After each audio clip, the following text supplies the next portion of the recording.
ഏറ്റവും മികച്ച വസ്ത്രങ്ങൾ ഏറ്റവും കുറഞ്ഞ വിലയ്ക്ക് നൽകി വടക്കാഞ്ചേരിയുടെ ഫാഷൻ സങ്കല്പങ്ങൾക്ക് പുതുമ നൽകിയ പുതുമ family collections, main road, Vadakkancherry. Phone 9744335592. വേലൂരിൽ വീടിന്റെ പെയിന്റിംഗ് ജോലിക്കിടെ വീണ് പരിക്കേറ്റ് ചികിത്സയിലായിരുന്ന തൊഴിലാളി മരിച്ചു. തണ്ടിലം പടിഞ്ഞാറ്റുമുറി മമ്പറമ്പിൽ വീട്ടിൽ 63 വയസ്സുള്ള രാജനാണ് മരിച്ചത്. ബുധനാഴ്ച രാവിലെയാണ് അപകടം സംഭവിച്ചത്. ഒന്നാമത്തെ നിലയിൽ തനിച്ച് പെയിന്റ് അടിക്കുകയായിരുന്ന രാജനെ മുകളിലെ നിലയിൽ ജോലി ചെയ്തിരുന്നവർ ഉച്ചയ്ക്കാണ് താഴെ വീണ് കിടക്കുന്നത് കണ്ടത്. ഗുരുതരമായി പരിക്കേറ്റ രാജനെ ഉടൻ തന്നെ അമല ആശുപത്രിയിൽ ചികിത്സയ്ക്കായി എത്തിച്ചു.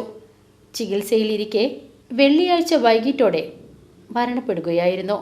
ഭാര്യ ഷൈനി, റോഷ്നി, രേഷ്മ എന്നിവർ മക്കളാണ്. BCV news, Velur.